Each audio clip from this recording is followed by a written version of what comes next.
कर्म करे किस्मत बने, जीवन का यह मर्म, प्राणी तेरे हाथ में, तेरा अपना कर्म, तेरा अपना।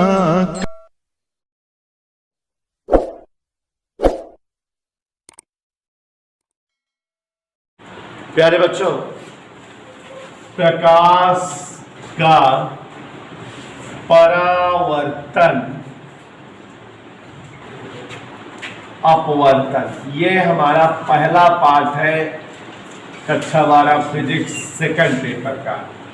और ये पहले लेसन जो हमारे सामने आया हुआ है, इस पहले लेसन से रिलेटेड आज आपको न्यूमेरिकल समझाने जा रहे हैं। और न्यूमेरिकल तभी आ सकता है जबकि आपको फार्मूले क्लियर रहे। एक और बात बता दे रहे हैं, 2 in 1 काम है उनेसा जी, ध्यान सुनिएगा कि जो न्यूमेरिकल अभी कराने जा रहे हैं समझा करके, पूरा हूबहू वही न्यूमेरिकल एक और पाठ में मिलेगा। तो यहाँ समझे रहोगे तो वहाँ आराम से लगा लोगे, यही न्यूमेरिकल वे वहाँ मिलेंगे। और वो पाठ है तरंग गति का पहला चैप्टर, प्रकाश की तरंग प्रकृति। तो वहाँ भी यही न्यूमेरिकल मिलेंगे बेटा, हूबहू यही न्यूमेरिकल मिलेंगे, बिल्कुल बदले हुए नहीं रहेंगे। तो यहाँ समझे रहोगे तो वहाँ भी काम दे जाएगा। कौन सा चैप्टर? प्रकाश की तरंग प्रकृति, तरंग गति का पहला लेसन जो है उसी में मिलेगा ये न्यूमेरिकल। उसमें इतने ही न्यूमेरिकल हैं जो इतना बोले हैं, 15 न्यूमेरिकल है। तो भाई दबे यहाँ पहले आपको बहुत सारी चीज़ें समझा रहे हैं। सबसे पहले जो लोग नहीं पढ़े हैं उन्हें भी सूत्र वगैरह समझ में आ जाए, इसलिए ध्यान दीजिएगा। मिस्टर देवेश चंद्र पांडे, अपवर्तनांक, यहां पर देखिए अपवर्तनांक 1n2 मीन्स पहले माध्यम के सापेक्ष। पहला सूत्र यही है जो बता रहा हूं, पहले माध्यम के सापेक्ष दूसरे माध्यम का अपवर्तनांक हमेशा साइन आई बटे साइन आर, ये स्नेल सूत्र है। पहले माध्यम में आपतन कोण बटे दूसरे माध्यम में अपवर्तन कोण की साइन। Is that clear? और इसी का दूसरा सूत्र है V1/V2, माने पहले माध्यम में प्रकाश की चाल बटे दूसरे माध्यम में प्रकाश की चाल। इसको भी हम बोलते हैं अपवर्तनांक, पहले माध्यम के सापेक्ष दूसरे माध्यम का अपवर्तनांक। पहले माध्यम के सापेक्ष दूसरे माध्यम का अपवर्तनांक, ये लिखा हुआ है। पहले माध्यम के सापेक्ष दूसरे माध्यम का अपवर्तनांक 1n2 बराबर साइन आई बटे साइन आर या V1/V2।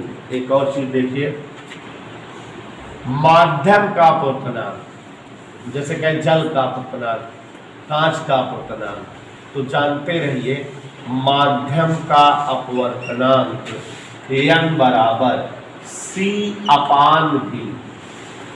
क्या सूत्र लिखे बेटा? C का मतलब है वायु में प्रकाश की चाल, वायु में प्रकाश चाल। और V का मतलब है जिस माध्यम में पूछ रहा है उसमें प्रकाश की चाल।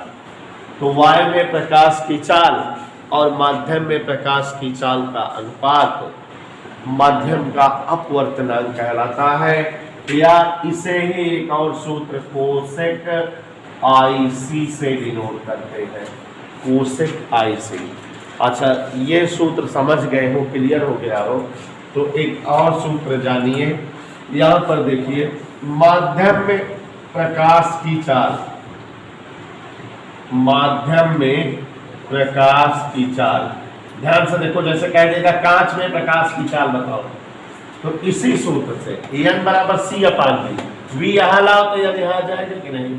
तो C/A। ध्यान दीजिए क्या लिखा हुआ है, माध्यम में प्रकाश की चाल C/A। जैसे कह दिया कि हीरे का अपवर्तनांक 2 है, हीरे में प्रकाश की चाल बताओ, तो C/N सूत्र हुआ। सी माने वायु में प्रकाश की चाल 3 × 10⁻8 और नीचे जो उसका अपवर्तनांक है उसे भाग दे दो। इधर क्लियर? तो कहाँ प्रकाश की चाल आ जाएगी? गिरे। तो किसी माध्यम में प्रकाश की चाल निकालने के लिए यह सूत्र बहुत ज्यादा यूज है। वायु में प्रकाश की चाल को माध्यम में प्रकाश को अपवर्तनांक से भाग दे देंगे। ऐसे ही माध्यम में प्रकाश की तरंगदैर्घ्य पूछे तो λ/n, लैम्डा मतलब होता है वायु में तरंगदैर्घ्य, वायु में प्रकाश की तरंगदैर्घ्य। वायु में जो प्रकाश की तरंगदैर्घ्य है उसे अपवर्तनांक से भाग दे देंगे तो माध्यम में तरंगदैर्घ्य आ जाएगी। तो ध्यान से देखो, अगर कभी जो बच्चे नहीं पढ़े हैं उनको भी समझ में आना चाहिए, सूत्र ही तो बता रहा हूं। अगर प्रकाश की चाल माध्यम में पूछे तो क्या सूत्र अप्लाई करोगे? माध्यम में प्रकाश की चाल बराबर c/n, माध्यम में प्रकाश की तरंगदैर्घ्य बराबर λ/n। तो यहाँ वायु में तरंगदैर्घ्य को अपवर्तनांक से भाग दे दोगे, यहाँ वायु में चाल को भाग दे दोगे। ये सूत्र क्लियर है। दो और सूत्र इसी अभ्यास के, यहाँ ध्यान दीजिए। 2n1 माध्यम की अदला बदली होती है तो आपको बताए हैं अपवर्तनांक क्या हो जाते हैं व्युत्क्रमित उल्टा। जैसे कहें जल के सापेक्ष कांच का अपवर्तनांक 9/8 है तो कांच के सापेक्ष जल का अपवर्तनांक 8/9, ठीक है, पलट जाएगा। जैसे कहें वायु के सापेक्ष कांच का अपवर्तनांक 3/2 है तो कांच के सापेक्ष वायु का अपवर्तनांक 2/3। तो इस तरह से माध्यम की अदला बदली होने पर अपवर्तनांक व्युत्क्रमित हो जाएगा। सो रहे हो क्या? तो इस तरह से देखो जरा एक और सूत्र, अगर जो है कहे 2n3, एक और सूत्र देख लीजिए।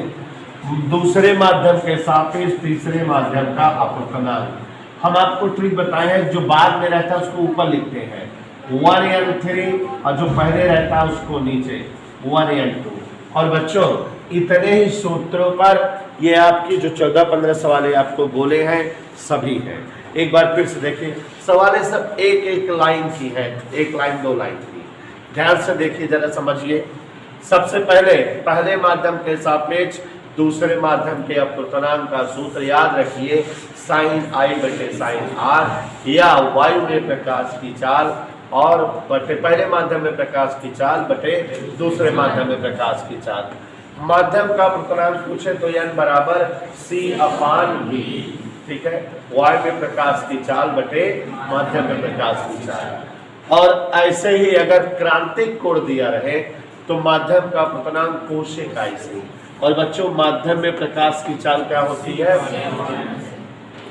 और अगर माध्यम में तरंगदैर्घ्य पूछे तो λ/n, और माध्यम की अदला बदली करवाए तो 1 हो जाएगा, और 2n3 रहे तो 1n3/1n2। जैसे WNG पूछे, अगर मान लो कहें जल के सापेक्ष कांच का अपवर्तनांक, जैसे अगर कहें WNG जल के सापेक्ष कांच का अपवर्तनांक बताओ, तो सत्यम जैसा कि ट्रिक बता, नीचे वाला ऊपर, तो माने G का अपवर्तनांक ऊपर और W का अपवर्तनांक नीचे। इस सूत्र का प्रयोग करेंगे, खट से आंसर आ जाएगा। तो बच्चों ये सूत्र है जिन पर हमारी सवालें लगनी है, और सवालें जो है बोले हैं कुल मिला के कितना सवाल बोले? 15। तो चलो देखते हैं। और अभी आप देखोगे कि सवालें बहुत छोटी हैं और एक एक 2-2 लाइन में है। तो देखिए जरा, पहला प्रश्न, क्वेश्चन नंबर 1, ईमानदारी के साथ शिवांशु पढ़िए। वायु के सापेक्ष कांच का अपवर्तनांक 3/2 है तो कांच के सापेक्ष। देखो बच्चों, हमने बताया कि ये सब सवालें जो बोले हैं एक चैप्टर में और काम देगी 2 in 1। वायु के सापेक्ष कांच का अपवर्तनांक 3/2 है। तो दीपिका जी, वायु के सापेक्ष कांच का अपवर्तनांक 3/2 ANG दिया हुआ है, पक्का? कह रहा GNA बताओ, कांच के सापेक्ष वायु का अपवर्तनांक बताओ। अब कुछ पता है, माध्यम की अदला बदली होती है तो अपवर्तनांक व्युत्क्रमित हो जाता है, तो ये क्या हो जाएगा? 2/3 पलट गया। दूसरा पढ़िए जनाब। वायु में प्रकाश की चाल 3 में 10 की घात 8 मीटर प्रति सेकंड है, तो हीरे में प्रकाश की चाल क्या हाँ देखिए जरा इधर प्रश्न पढ़ रहे हैं, ध्यान से सुनिए। वायु में प्रकाश की चाल से 3 × 10 की घात 8 मीटर पर सेकंड है। हीरे में प्रकाश की चाल वेलासिटी डायमंड बताइए, जबकि हीरे का अपवर्तनांक n फॉर डायमंड 2। ये देखो जरा, अभी विशुद्ध बताया है। माध्यम में प्रकाश की चाल C बताए हैं, माने हीरे में प्रकाश की चाल C/An, यही फार्मूला लगाते हैं। और ईश्वर का नाम ले, C का मान 3 × 10 की घात 8 और हीरे का अपवर्तनांक 2। इसको भाग देंगे तो 1.5 × 10 की घात 8 मीटर पर सेकेंड। प्यारे बच्चों, प्रकाश की चाल कहाँ पता लग जाएगी? माध्यम में। आगे पढ़ो। हीरे में वायु के सापेक्ष कांच का अपवर्तनांक 3/2 है, तो कांच में वायु में प्रकाश की चाल बताओ। देखो, वायु के सापेक्ष कांच का अपवर्तनांक, प्यारे बच्चों वायु के सापेक्ष कांच का अपवर्तनांक 3/2। हमको कह रहा है कांच में प्रकाश की चाल V इन कांच। अभी आपको बताया है कि माध्यम में प्रकाश की चाल बताने के लिए वायु की चाल को अपवर्तनांक से भाग दे दो। वायु की चाल को किससे भाग दे दो? तो वायु में चाल बटे चाल माध्यम का अपवर्तनांक। तो वायु में चाल कितना है? 3 × 10 की घात 8 और अपवर्तनांक कितना है?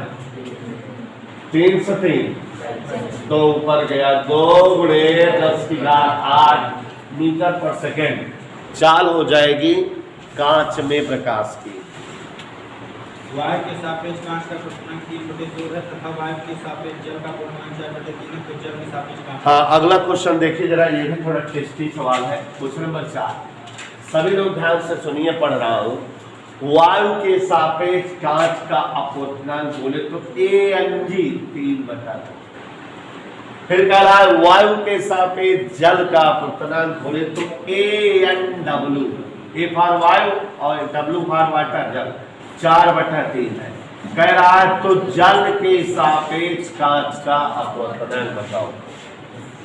W रिस्पेक्टेड G, जल के सापेक्ष कांच का अपवर्तनांक। अभी जो ट्रिक बताए थे कि बाद वाला अपवर्तनांक ऊपर और पहले वाला नीचे, यही फार्मूला बताया है।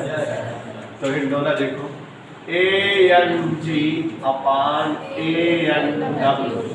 Ang दिया है 3/2, Anw है 4/3। पहले बच्चों नीचे का ऊपर गया 3 त्रिकी 2 चौकी 8, ये आ गया। एक एक लाइन की सवाल हैं, आप ध्यान देते रहें। जल का अपवर्तनांक 1.3 है, कांच का अपवर्तनांक 1.5 है। यदि जल में प्रकाश की जल 2.25 × 10 की घात 8 मीटर प्रति सेकंड, तो प्रकाश की चाल बताओ। ये 2 सवाल इकट्ठा पढ़ दिया। हाँ, सुस्मी पढ़ो। जल का अपवर्तनांक 1.3 है और जल का अपवर्तनांक 1.3 है। कांच का अपवर्तनांक 1.5 है। कांच का अपवर्तनांक 1.5 है। जल में प्रकाश की चाल 2.25 × 10 की घात 8 है। जल में प्रकाश की चाल, चाल इन जल 2.5 × 10 की घात 8 मीटर पर सेकेंड है। तो कांच में प्रकाश की चाल बताओ, यही प्रश्न है। अब 1.125 क्या पढ़ रहे थे? 2.5 लगेगा तो 2.25। तो गौर से देखिएगा, इसको समझने का प्रयास करिए। बड़ी मजेदार टेस्टी सवाल है। एक बार फिर से, वायु के सापेक्ष जल का अपवर्तनांक दीपिका जी 1.3, ठीक है, ध्यान दीजिएगा। वायु के सापेक्ष कांच का अपवर्तनांक 1.5। यदि जल में प्रकाश की चाल पता हो तो कांच में प्रकाश की चाल बताओ। यही तो कहा है, यही कहा है कि नहीं? पक्का यही कहा है। अच्छा, अगर हम आपसे कहें कि जल के सापेक्ष कांच का अपवर्तनांक बताओ, क्या कहे उन्हें सर? जल के सापेक्ष कांच का अपवर्तनांक, तो आप बोलोगे नीचे वाला ऊपर, माने Ang और W नीचे, ये बताओगे ना। और इस सूत्र के हिसाब से क्या बताओगे? पहले सूत्र से जल के सापेक्ष कांच का अपनांक माने चाल इन जल बटे चाल इन कांच। यह भी तो बताओगे। जल के सापेक्ष कांच का अपनांक माने जल में प्रकाश की चाल बटे कांच में प्रकाश की चाल। पहले माध्यम का दूसरे माध्यम का अपनांक, पहले माध्यम में चाल बटे दूसरे माध्यम में चाल, तो वही ठीक है। और यहाँ ANG क्या है? AN का बदलुआ कितना है? दशमलव दशमलव हटा दो, तिरछा गुणा। हमको चाहिए बीजी निकालना है, इसलिए बीजी बराबर, गौर से देखो, चाल इन कांच, ये इधर गया तो ये इधर, 13/15 गुणे VW का मान पता है? जल में चाल पता है कि नहीं? 13/15 गुणे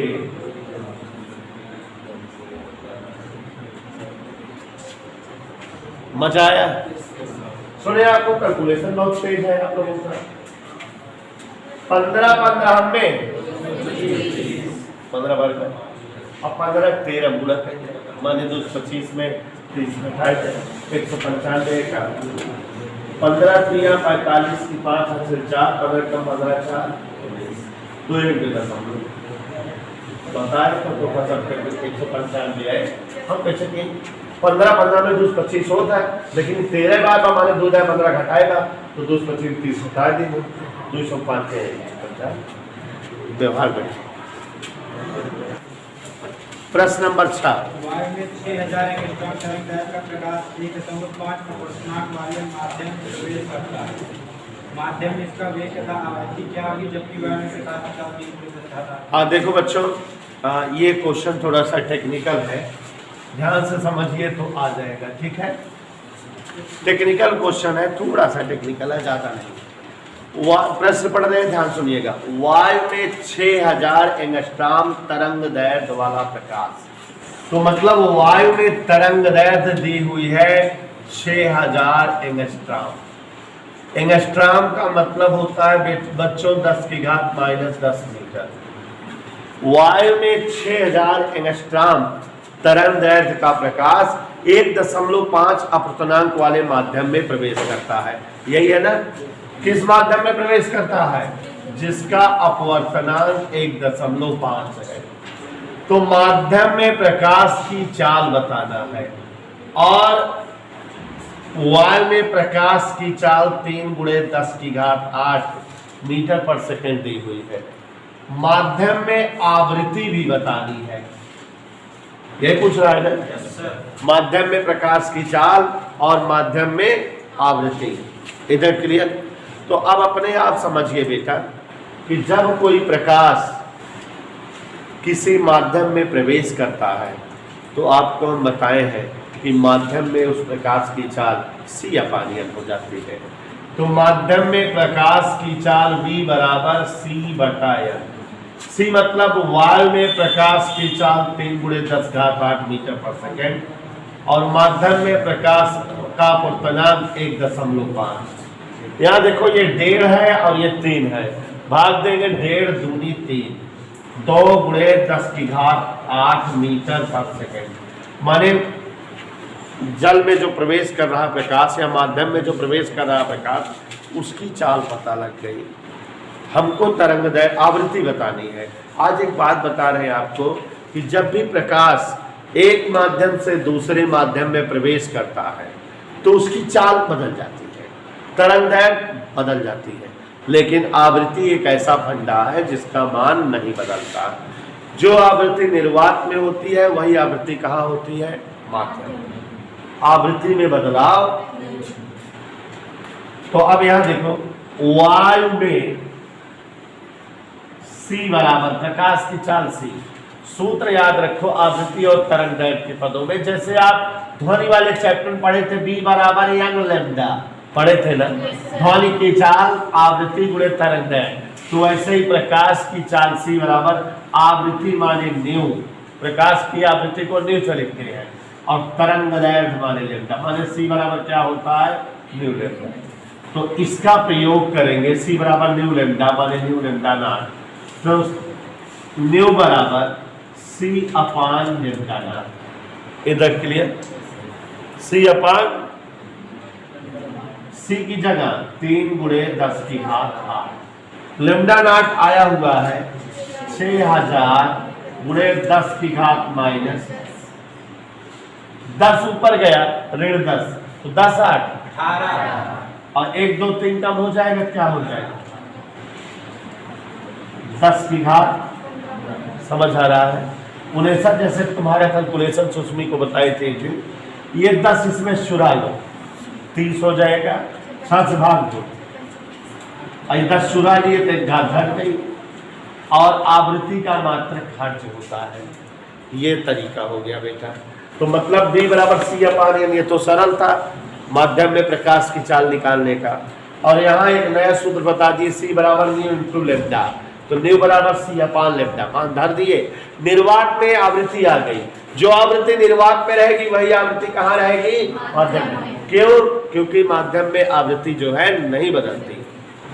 यही तो समझाया बेटा, माध्यम की अदला बदली होने पर आवृत्ति में परिवर्तन नहीं होता।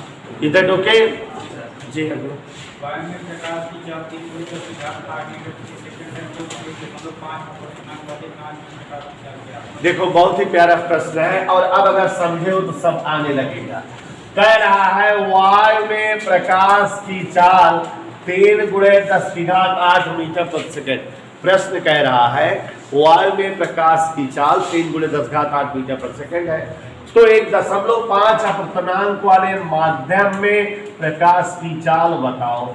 आपको बताते बताते थक गए सक्षम गुप्ता कि V बराबर C अपान N होता है। किसी माध्यम में प्रकाश की चाल जानने के लिए फार्मूला V बराबर क्या होता है, C की जगह 3 गुणे 10 की घात 8, N की जगह 1.5 दूनी 2 गुणे 10 की घात 8 मीटर पर सेकेंड। क्वेश्चन नंबर 8 देखो। किसी सघन माध्यम में क्रांति कोण का मान tan इनवर्स 5 के साथ है। हाँ, बड़ा गजब का सवाल है। किसी माध्यम में क्रांतिक कोण का मान tan इनवर्स 5/7, क्रांतिक कोण IC tan इनवर्स 5/7, तो उस माध्यम का अपवर्तनांक बताओ। प्यारे साथियों, जो मैथ वाले बच्चे हैं उन्हें तो ये क्वेश्चन बड़ा मज़ेदार लगेगा, लेकिन जो बायो के बच्चे हैं उन्हें थोड़ा कठिन लगेगा। तो मैं बताने जा रहा हूँ कि सबको समझ में आ जाए, मेरा पर्पज ऐसा है। देखो जरा, क्रांतिक कोण दे के अपवर्तनांक पूछ रहा है। यहाँ ध्यान से देखो जरा, IC बराबर tan इनवर्स 5 ऐसे दिया है। इनवर्स वाला इधर लाओ तो tan बेचारा एहुर चला है, ये हो गया tan IC बराबर 5/7। अब दिक्कत ये हमें बताया कि बायो के बच्चों को दिक्कत है। क्रांतिक कोण पूछ रहा है, क्रांतिक कोण के पदों में अपवर्तनांक पूछ रहा है। अभी अभी आपको सूत्र लिखा है कि जब क्रांतिक कोण दिया रहे तो अपवर्तनांक का सूत्र कोसेक IC होता है। माने हमको tan की जरूरत नहीं है, कोसेक की जरूरत है। तो दिया तो tan है, तो with the help of tan be calculate या be solve for the value of cosec. tan की मदद से कोसेक निकाल लें। अब यहाँ गणित लग जाएगी, लेकिन ऐसी गणित है जो 9th में आप पढ़े हो। एक्चुअली बेटा tan थीटा बराबर होता है लंब बटे आधार, आपने पढ़ा है ना। tan थीटा बराबर क्या होता है, लंब बटे आधार होता है। तो फोटो जी, लंब का मतलब हो गया 5 और आधार का मतलब क्या हो गया, क्या नहीं है, कर्ण। कर्ण पता लगाए, जब लंब और आधार पता रहता है तो कर्ण पता लगा ले। तो कर्ण जो है, कर्ण चाचा होते हैं अंडर रूट लंब स्क्वायर प्लस आधार स्क्वायर। यह भी कक्षा 10 में आप पढ़े हुए हैं। तो हिंडोला जी, कर्ण बराबर अंडर रूट लंब की जगह 5 और आधार की जगह 7, 55 7 7 हल करें कितना है, 74।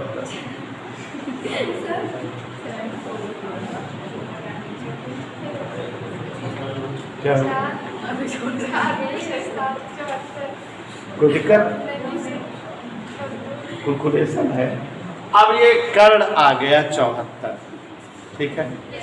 अपने को क्रांतिक कोण चाहिए, कोसेक की जरूरत होती है, इसलिए कोसेक अगर जानना चाहें तो ये देखो मैथ लग रही है सर, कोसेक बराबर कर्ण बटेगा मंदी पे क्या होता है, कर्ण कितना है बा √74 और लंब कितना बा। तो अब हम यह निकाल लेंगे,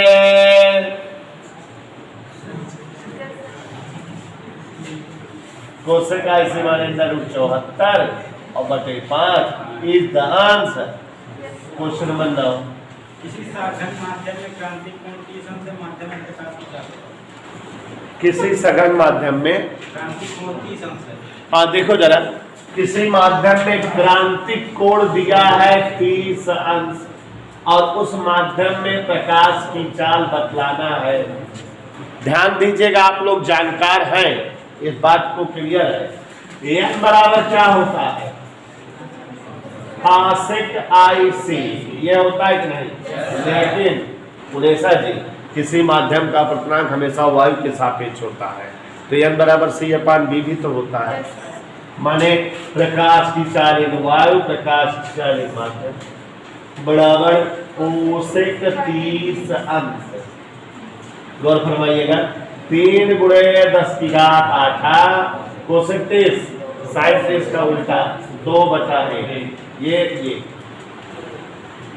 2 से काट देगा इसको, 2 1.5 है। ये आंसर आप चाल 5 माध्यम। Question number 10। वायु के सापेक्ष कांच व हीरे का अपर्तनांक 1.5 और 2.4 है, तो कांच। 1 मिनट फिर से पढ़ो।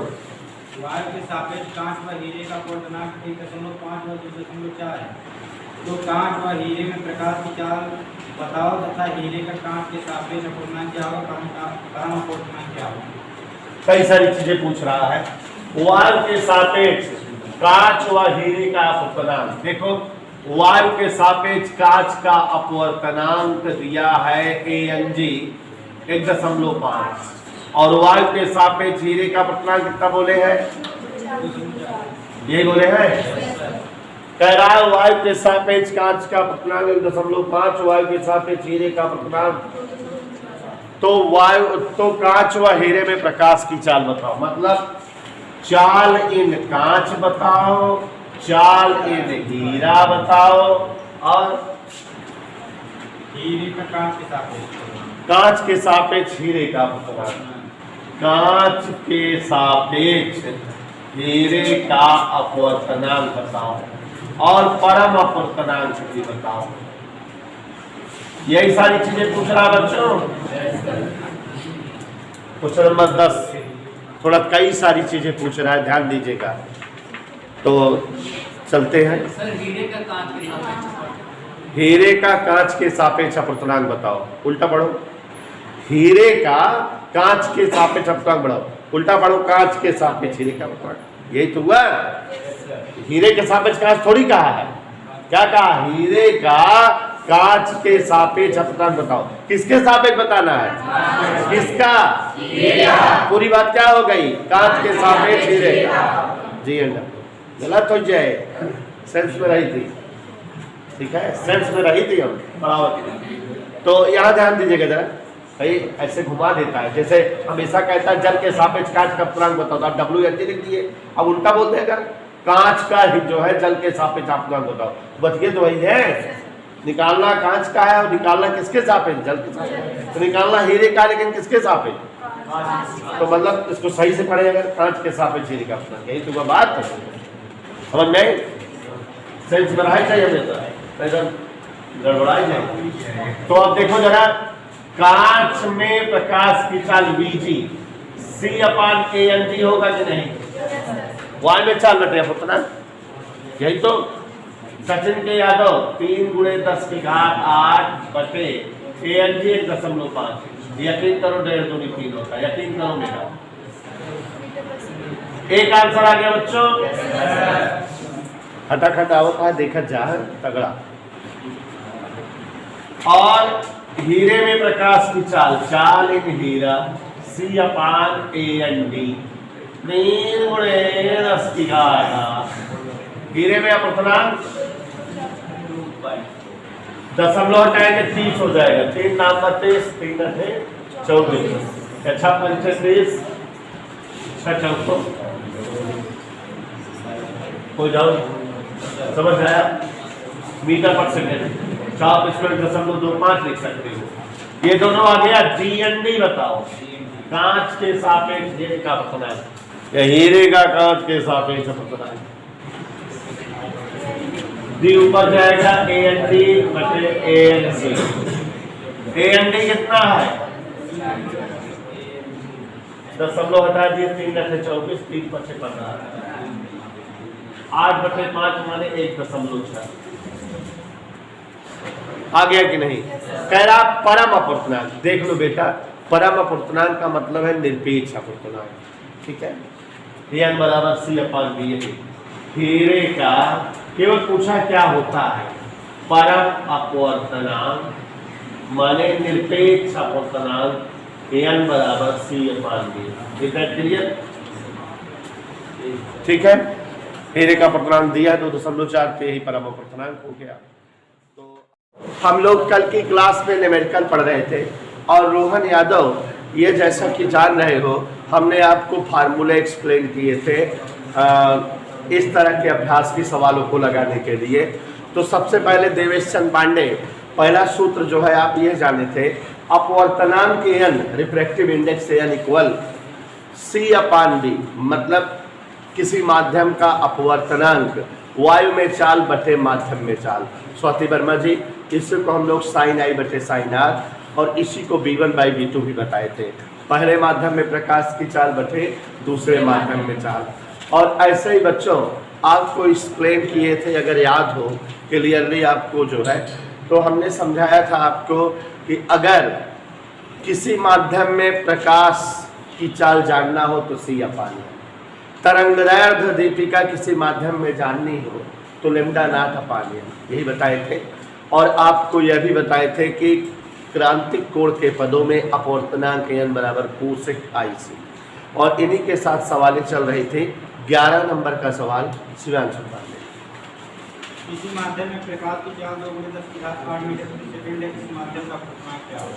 किसी माध्यम में, ध्यान से सुनिएगा सभी बच्चे, प्रश्न नंबर 11 हम आपको समझा रहे हैं और बता भी रहे हैं। इस तरह से समझिए उनेशा जी कि आपको भी आ जाए। तो ध्यान दीजिए, किसी माध्यम में प्रकाश की चाल 2 × 10 की घात 8 मीटर प्रति सेकंड है, उस माध्यम का अपवर्तनांक बताओ। तो माध्यम में प्रकाश की चाल 2 × 10 की घात 8 मीटर प्रति सेकंड। और बच्चों चाहे दिया रहे चाहे न दिया रहे, वायु या निर्वात में प्रकाश की चाल हमेशा के लिए जानते रहा करो 3 × 10 की घात 8 मीटर प्रति सेकंड ये होती है। हिंडोला यहाँ ध्यान दो, माध्यम का अपवर्तनांक n बराबर C/V फार्मूला होता है। पन्ना पलटने की बजाय ध्यान दो, C की जगह 3 × 10 की घात 8, V की जगह 2 × 10 की घात 8, ये दोनों कट गया, 3 को 2 से भाग देंगे तो 1.5। अपवर्तनांक एक अनुपात होता है, इसका कोई मात्रक नहीं होता और इसलिए अपवर्तनांक केवल 1.5 लिखा जाएगा, मात्रक लेस राशि है। जल के सापेक्ष कांच का अपवर्तनांक 1.25 है। यदि कांच में प्रकाश की चाल 2 × 10 की घात 8 मीटर प्रति सेकंड हो तो जल में प्रकाश की चाल बताओ। देखो जरा, कह रहा है जल के सापेक्ष कांच का अपवर्तनांक, यही कह रहा है ना प्यारे साथियों। जल के सापेक्ष कांच का अपवर्तनांक WNG 1.25 दिया, 1.125 और कह रहा है कांच में प्रकाश की चाल 2 × 10 घात 8। कांच में प्रकाश की चाल वेलोसिटी इन कांच 2 × 10 की घात 8 मीटर पर सेकेंड। तो आपको वेलोसिटी इन जल बतानी है, यही कह रहा है, हम नहीं कह रहे हैं, प्रश्न कह रहा है। तो गौर से देखिएगा और ध्यान से समझिएगा। अब अगर हमको WNG जल के सापेक्ष कांच का अपवर्तनांक 1.125 दिया है, इसे हम लिख सकते हैं।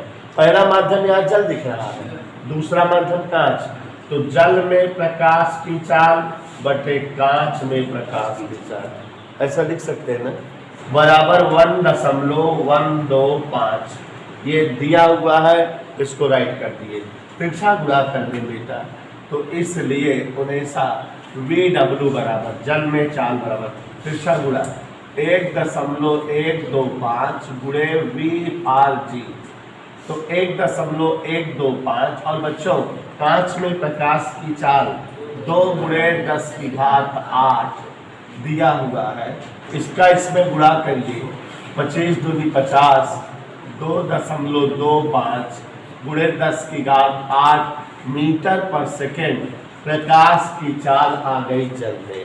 आगे बोलो बेटा। निर्वात में प्रकाश की तरंग दैर्घ्य 64 एम्पीयर है, तो 6400 एंगस्ट्रॉम। निर्वात में प्रकाश की तरंग दैर्घ्य 6400 एंगस्ट्रॉम है। जल का क्वोशनांक 4/3 है, तो जल में इस प्रकाश की तरंग दैर्घ्य बताओ।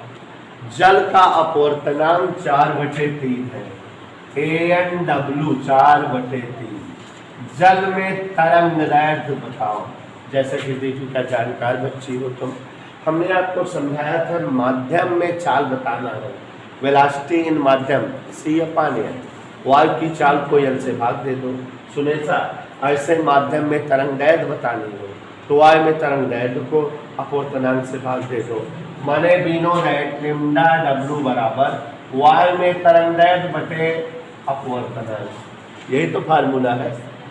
तो अब यहाँ पर देखो विकास सरोज रोज नहीं आते हो, 6400 एंगस्ट्रॉम तरंग दैर्घ्य है। नीचे अपवर्तनांक क्या दिया है बच्चों, 4/3। आप लोगों को कैलकुलेशन बताएं, 4 से भाग दो क्या हो जाएगा, 16, 16 चौको 64, 3 ऊपर गुणा हो जाए 16 3 4800 angstrom is the answer. Question number 14। वायु में 4000 एंगस्ट्रॉम तरंग दैर्घ्य के एक वर्णिक प्रकाश की किरणें 4/3 अपवर्तनांक वाले जल में प्रवेश करती जल में की तरंग दैर्घ्य क्या है? इसी की सगी बहन है कि वायु में 4000 एंगस्ट्रॉम तरंग दैर्घ्य वाली प्रकाश की किरणें, माने तरंग दैर्घ्य कितना है, 4000 एंगस्ट्रॉम। प्रश्न कह रहा है वायु में 4000 एंगस्ट्रॉम तरंग दैर्घ्य वाली किरणें प्रवेश करती हैं किसी 4/3 अपवर्तनांक वाले माध्यम में, यानी 4/3। तो बच्चों हमको उस माध्यम में तरंग दैर्घ्य बतानी है, जैसा कि हम जानते हैं λ/N। तो दीपिका लैम्डा का मान क्या है बेटा, 4000 एंगस्ट्रॉम। N का मान 4/3, 4 से 4 कर दिया 1 आए, 3 ऊपर गुणा हो गया 3000 एंगस्ट्रॉम। इसी साथ 15वां सवाल ध्यान दीजिएगा, ये सभी सवालें आप लोग जो है मन लगा के समझते जाइए तो एक एक समझ में आती रहेगी। 6000 एंगस्ट्रॉम तरंग दैर्घ्य के प्रकाश के लिए कांच का क्वोशनांक 1.5 प्रकाश की कांच में तरंग दैर्घ्य क्या होगा? फिर से पढ़ो। 6000 एंगस्ट्रॉम तरंग दैर्घ्य के प्रकाश के लिए कांच का क्वोशनांक 1.5 है, इस प्रकाश की कांच में तरंग दैर्घ्य क्या होगा? 6000 एंगस्ट्रॉम तरंग दैर्घ्य की कांच में 5 है, तो कांच में तरंग दैर्घ्य क्या होगी, ठीक है। तो कोई जो है प्रकाश है जिसकी तरंग दैर्घ्य 6000 एंगस्ट्रॉम है और कांच का अपवर्तनांक 1.5 है, कांच में तरंग दैर्घ्य बतानी है। ये दोनों तीनों सवाल एक जैसी हो गए। कांच में तरंग दैर्घ्य किसी माध्यम में पूछे तो इस फोटो जी अपवर्तनांक से भाग दीजिए, ठीक है। तो 6000 भागे 1.5, आप लोगों को यकीन नहीं आएगा कि दशमलव हटाने पर 0 बढ़ता है। 15 चौको 60, 4000 एंगस्ट्रॉम। ये हमारी जो है जल में तरंग दैर्घ्य आ गई या उस माध्यम में तरंग दैर्घ्य आ गई जिसका अपवर्तनांक 1.5 था। और प्यारे बच्चों, दर्पण से संबंधित सवालें आज आपको बताने जा रहे हैं कि अवतल दर्पण और उत्तल दर्पण से रिलेटेड सवालें कैसे लगती हैं और कैसे लगाई जाती हैं। अगर आप दर्पण से रिलेटेड सवालों की ट्रिक समझ जाओगे तो लेंस जब पढ़ाऊंगा लेंस से संबंधित सवालों को लगाने में आपको प्रॉब्लम नहीं होगी। सबसे पहली चीज, दर्पण से रिलेटेड कोई भी सवाल लगाने के लिए दुनिया में केवल 3 ही सूत्र है, तो ध्यान दीजिए जरा, केवल 3 सूत्र दर्पण से संबंधित। सभी लोग ध्यान दें बेटा, दर्पण से संबंधित प्रश्न मतलब दर्पण से संबंधित प्रश्नों को हल करना है। और जैसा कि आप उनेशा जी जान रहे हो, केवल और केवल 3 प्रकार के सूत्र का प्रयोग है दर्पण से संबंधित सवालों को लगाने के लिए, मात्र 3, ठीक। लेकिन कॉन्सेप्ट क्लियर करना है चिन्ह परिपाटी के लिए, तो अभी समझा रहा हूँ, पहले सूत्र देखो। पहला सूत्र है F बराबर R/2। कभी भी वक्रता त्रिज्या अगर दी रहे कभी भी, तो तुरंत F निकाल लेना और फार्मूला लगाना R/2। फोकस दूरी वक्रता त्रिज्या की आधी होती है। ध्यान समझिए, सवाल क्लियर हो जाएगी।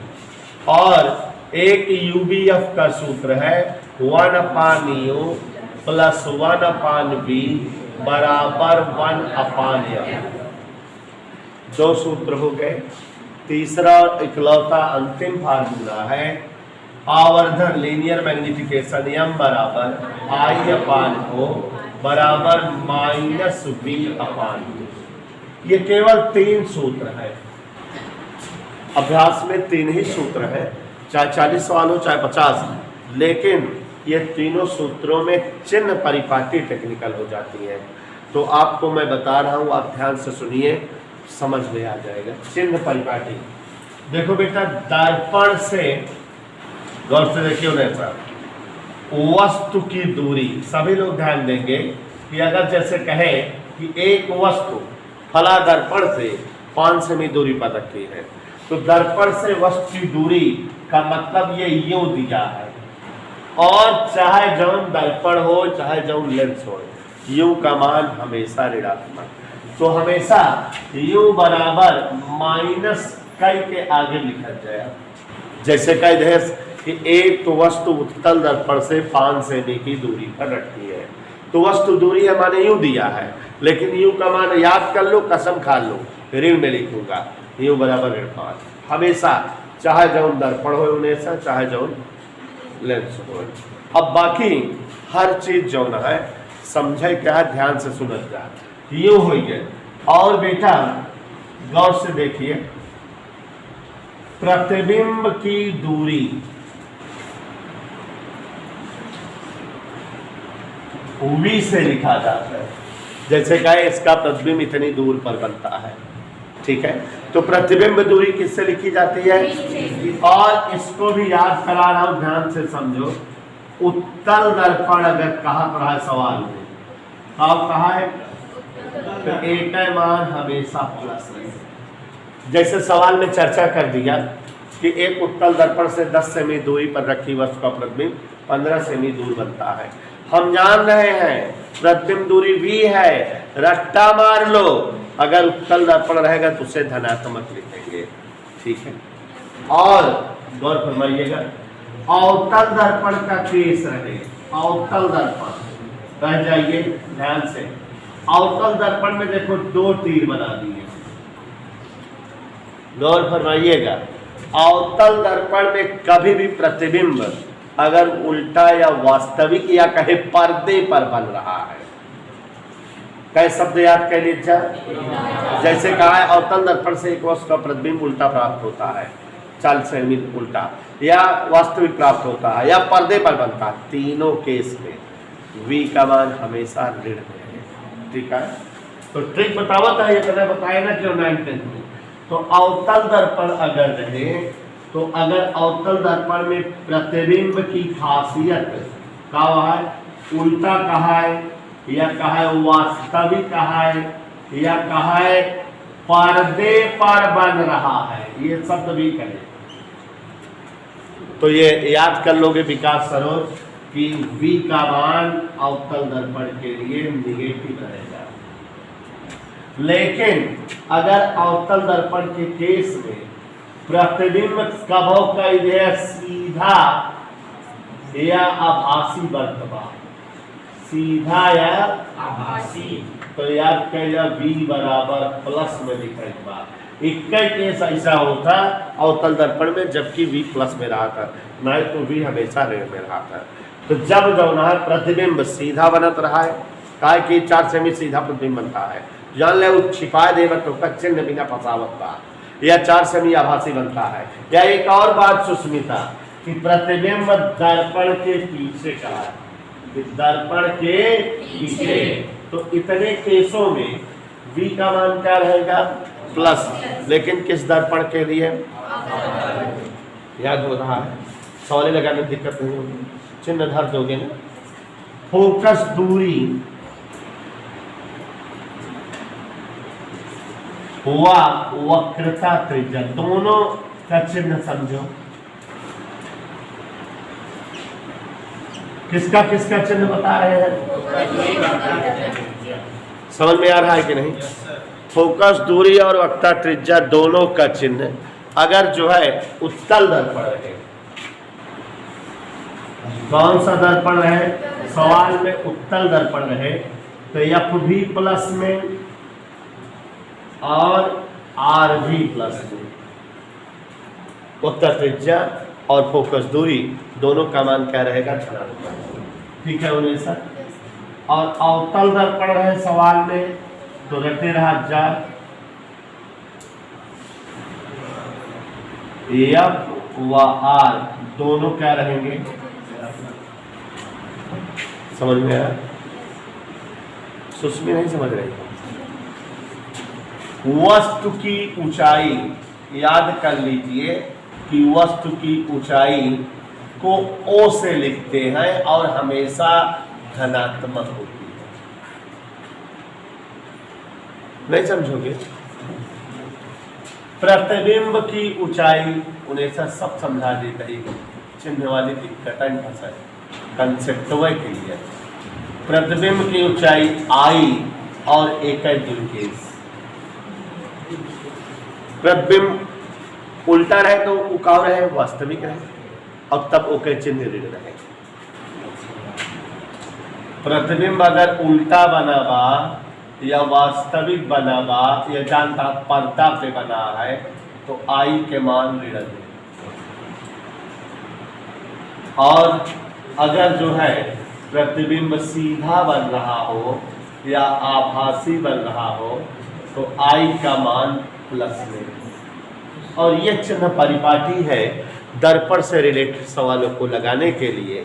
मैंने आपको समझा दिया कि आप बच्चों अब सवालों में कंफ्यूज नहीं होंगे। एक बार फिर से सुन लो। सबसे पहले चीज तो जान लो कितने सूत्र प्रयोग होंगे। There are 3 formula use for लगाइन सवाल आप दर्पण, ठीक है। तो 3 सूत्रों में पहला सूत्र क्या है, एफ बराबर आर बटे फोकस दूरी बराबर वक्र त्रिज्या बटे। दूसरा सूत्र है 1/u plus 1/v equal 1/f।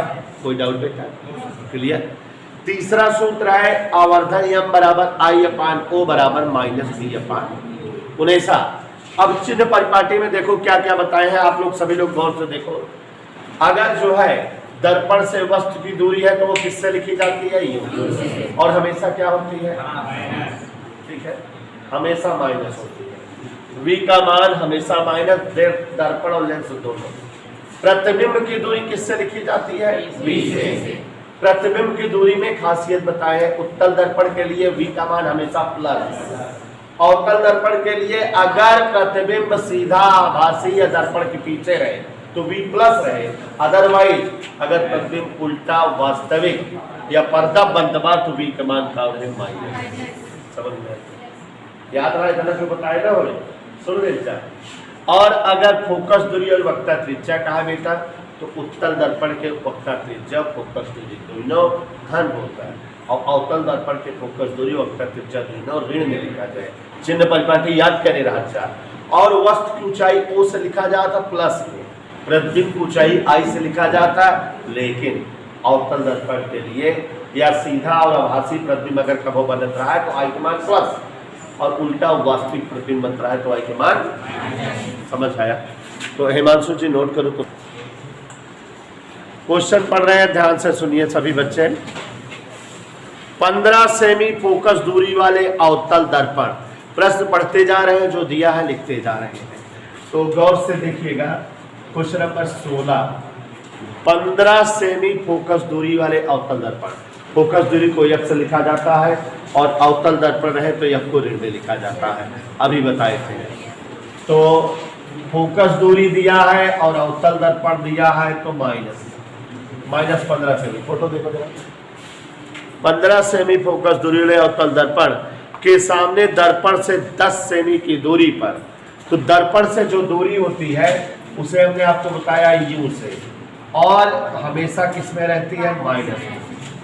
8 semi ऊंचाई की वस्तु, वस्तु की ऊंचाई ओ से, और पॉजिटिव वे में लिखेंगे ओ बराबर 8 सेमी। आगे देखो जरा। दर्पण द्वारा बने प्रतिबिंब की स्थिति, माने प्रतिबिंब कहाँ बनता है, कितना ऊंचा बनता है, ये सब बताना है। तो अब देखो जरा, 1 मिनट।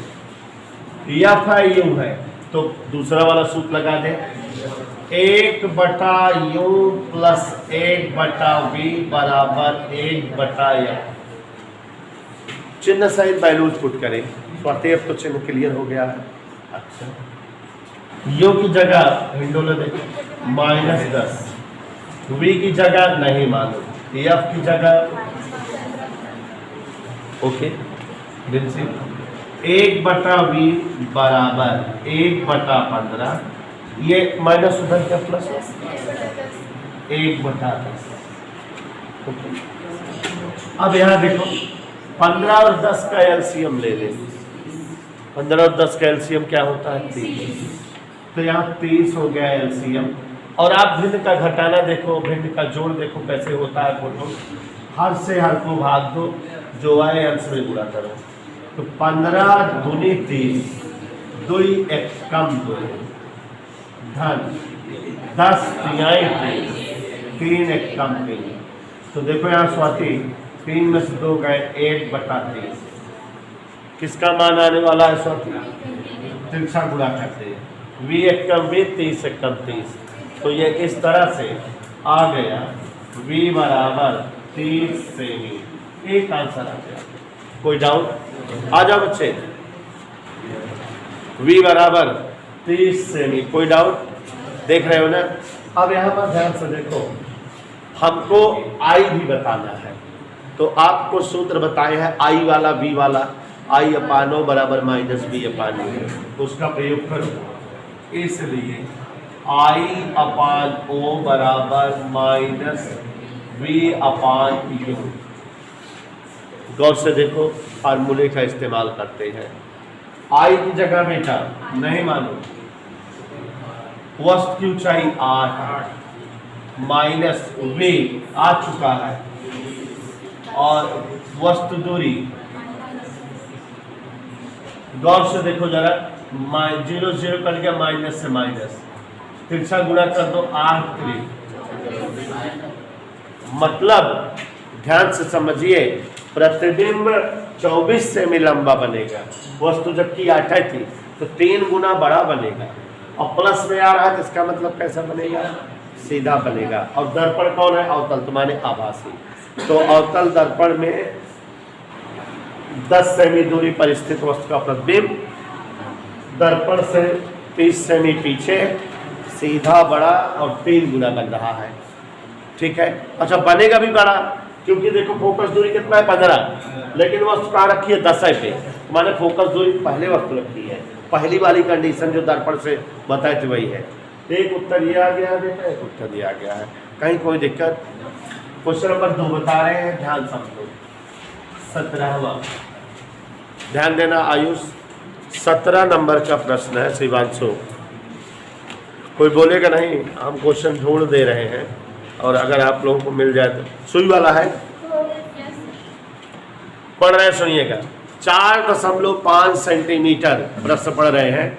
4.5 सेमी साइज की छोटी सुई, कोई एक सुई है, माने वस्तु है जो 4.5 सेंटीमीटर लंबाई है, माने ओ दिया है कि सुई 15 सेमी फोकस दूरी वाले उत्तल दर्पण से 12 सेमी की दूरी पर रखती है।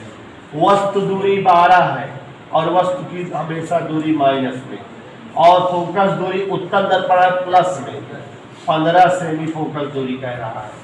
15 सेमी फोकस दूरी उत्तल दर्पण के लिए यह प्लस में होता है। से 12 सेमी दूरी पर 4.5 सेमी लंबी वस्तु रखी है। कह रहा है कि इसकी स्थिति और आवर्धन बताओ। प्रतिबिंब की स्थिति माने V बताना है और आवर्धन माने I बताना है, M बताना है। प्रतिबिंब की ऊंचाई I बताना है। ये 2-3 चीजें पूछ रहा है। तो चले, कोई डाउट तो नहीं है, एकदम इसी तरह से लगा। एक भी सवाल समझ में आ जाए तो सब कर सकते हो, बस चिन्ह थोड़ा सा ध्यान से कंसंट्रेट होकर के रखिएगा।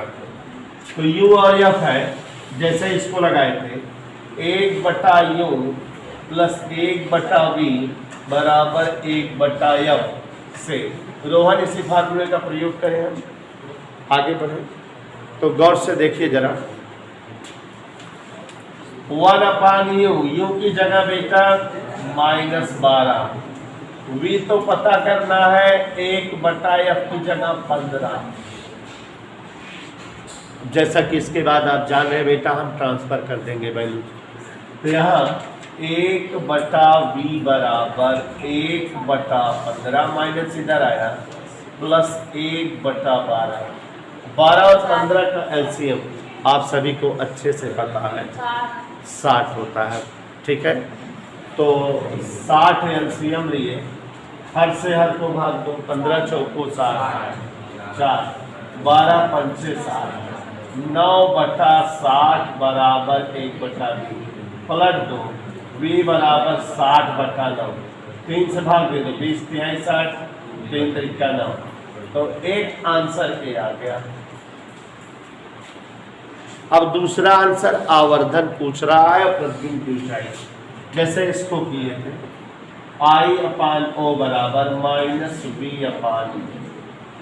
I O की जगह क्या लिखे 4.5, V की जगह 20/3, U की जगह -12।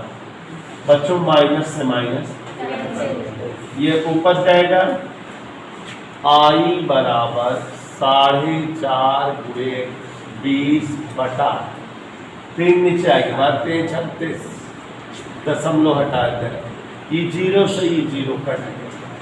9 को पहाड़ा 9 चौक 36, 9 बचे तो 10/4, 4/2 प्रतिबिंब कितना ऊंचा बना 2.5 सेमी, वस्तु रही 4.5 माने प्रतिबिंब छोटा बना, प्लस में उत्तर होता है माने प्रतिबिंब सीधा और आभासी हो, ठीक है। आवर्धन भी बताना है, M बराबर -V/U, तो -V की जगह 20/3, U की जगह 15 -12, तो माइनस से माइनस कैंसल हो गया, 20/36, 4 पंचे 20, 4 9 36, 5/9 प्रतिबिंब का आवर्धन भी आ गया। तो इसे आप जो है लगा। कल की क्लास में हमने आपको एक्सप्लेन किया था कि जब दर्पण से संबंधित सवालें लगानी रहती हैं तो केवल दुनिया में 3 ही सूत्र का प्रयोग होगा। 3 सूत्रों के प्रयोग में याद करके समझाए थे कि पहला लगता है या बराबर R/2। हमेशा जानते रहिए फोकस दूरी वक्ता त्रिज्या की आती है। अगर रोली एक सवाल भी अच्छे से आ जाए तो सारी सवालें आप कर सकते हो, चाहे जितना सवाल टीचर दे, बस एक सवाल समझ में आ जाए कायदे से। दूसरा सूत्र बताए थे दीपिका 1/U प्लस 1/V बराबर 1/A बताए थे। अच्छा, इसके बाद एक और सूत्र जो तीसरा यूज होता है M बराबर I/O बराबर -V/U। दर्पण की कोई भी सवाल लगानी होगी तो जान लीजिए जरा नितेश जी, 1 2 3 सूत्र का प्रयोग होता है, ठीक है बेटा। पहला सूत्र लगता है फोकस दूरी वक्ता त्रिज्या की आधी या बराबर R/2, बोलो हाँ सर। उसके बाद दूसरा है 1/U प्लस 1/V बराबर 1/A, और तीसरा है I/O बराबर -V/U। फोटो जी यफ का मतलब क्या होता है? फोकस दूरी। आर का मतलब क्या है? वक्ता त्रिज्या। यू का मतलब दर्पण से वस्तु की दूरी। वी का मतलब दर्पण से प्रतिबिंब की दूरी। आई मतलब प्रतिबिंब की ऊंचाई। ओ मतलब वस्तु की ऊंचाई। सारी चीजें हमने आपको समझाया था। और एक कल बहुत जरूरी चीज सिखाया था सुष्मी जी कि सबका चिन्हाकरण कैसे होता है, चिन्ह कैसे प्रदर्शित करते हैं, और जन्म भर के लिए रख लीजिए। चलिए सुष्मी जी बताइए, फोकस दूरी का चिन्ह कैसे लिखा जाता है?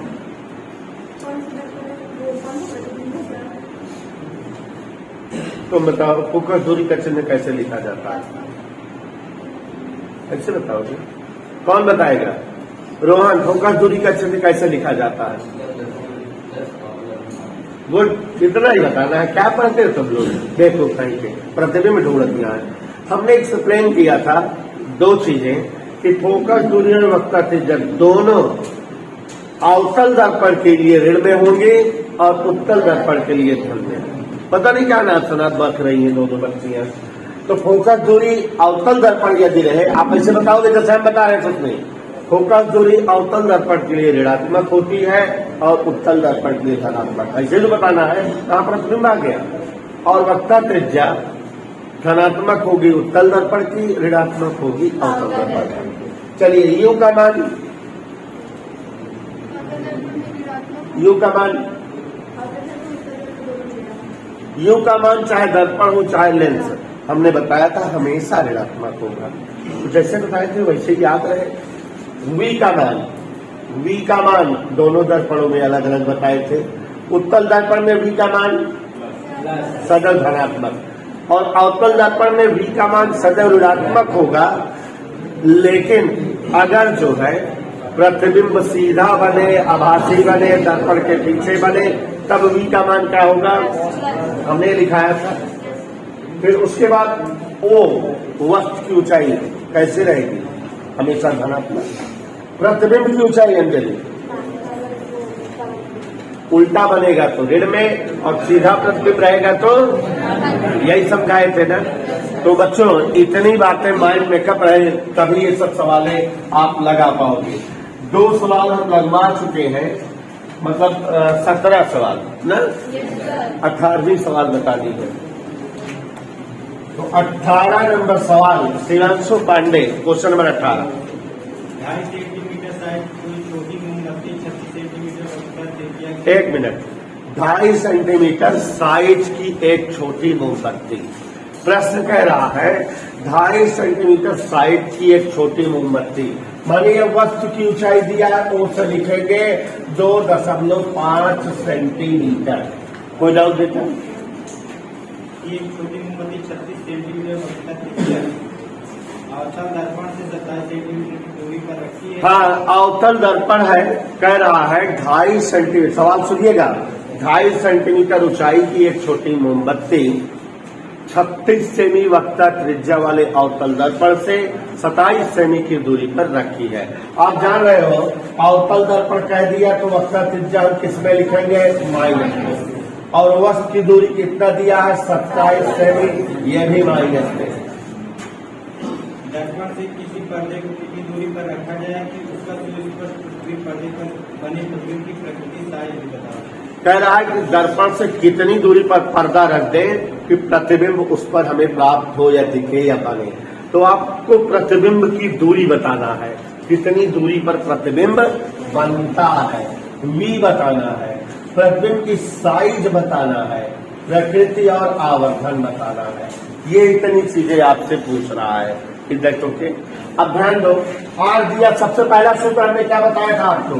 यह बराबर फोटो ध्यान दो, आर की जगह किसका मान आ गया? आगे अब उसके बाद एफ आ गया, यू है, तो कौन सा सूत्र लगाए? 1/u + 1/v बराबर। देखो सुष्मी ध्यान से, कक्षा 10 में भी ये सब सवालें आप लगाए थे, लेकिन ये निश्चित तौर पे अपने मन से दिल से बताओ कि कुछ नया नहीं मिलता है 10 की बजाय। यहाँ पे 10 में आप रख लेते थे, टीचर के हिसाब चल लेते थे, कॉन्सेप्ट नहीं। अब आपको सच में सवालें क्लियर हो रही हैं कुछ बदल देगा तब भी लगा लोगे आप। आंसर नहीं क्लियर हो रहा है। 19 झोट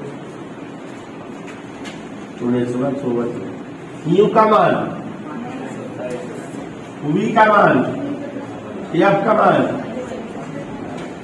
तो जो है 19 जी शोधन चाहते हैं 1/v बराबर -1/18 प्लस 1/27।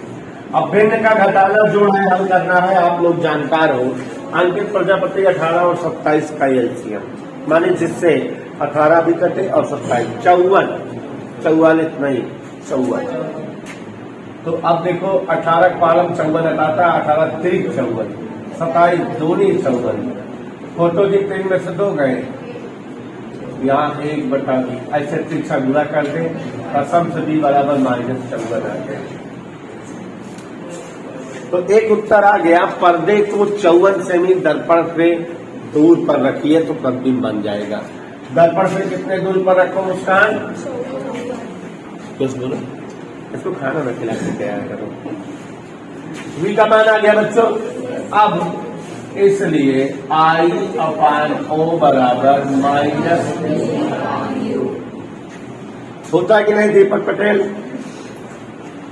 I नहीं मालूम, O मालूम है 2.5 सेमी। V का मान क्या है? -54। U का मान था गुड।